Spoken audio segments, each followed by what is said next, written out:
Hello and welcome to today's reflection. Psalm 139 seems to crop up more often than the other psalms in the lectionary, that's the church's set daily readings. I think I've already read from it twice in these lockdown reflections, and it's come up again today.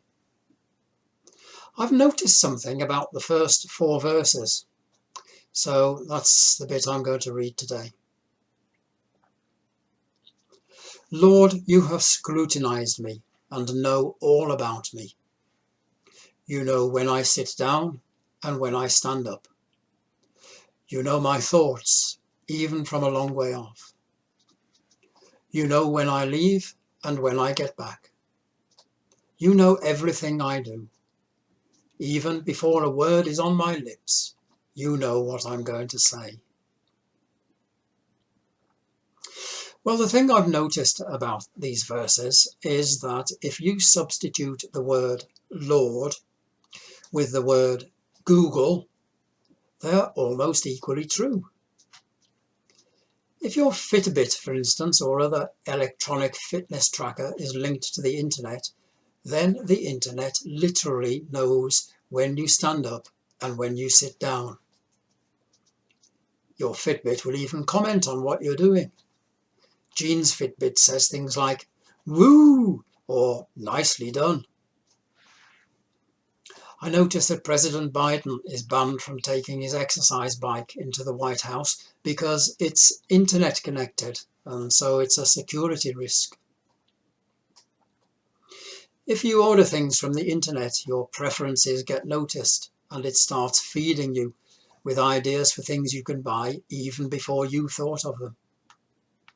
If you have Google Maps on your phone, then Google knows where you are all the time, anywhere in the world. Google knows everything you do. It's as if the internet even knows your very thoughts, and maybe one day soon it will do. Of course, Google and all the other apps and platforms can make mistakes, depending on what information they can harvest from you.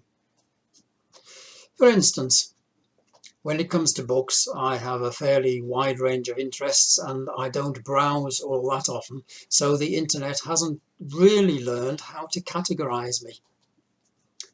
Who on earth wants the ultimate serial killer trivia book? Not me. Thank goodness then that we can switch off from the internet whenever we feel like it. We don't have to carry our phones or our tablets or laptops everywhere with us. We don't even have to own one. We can stay below the radar if we want to. But you can't switch off from God. You may drift away. You can turn your back on him. You can deny his existence even, as people have done ever since he first made himself known to the world. But he's still there. And he certainly won't switch off from you, whoever you are, wherever you are, whatever you've done, however you feel. He doesn't need an internet connection to keep track of you. As the psalm says, "Where can I go from your spirit? Where can I flee from your presence? Wherever I go, your hand will guide me. Your right hand will hold me fast." God is there all the time for everybody. He's there for you.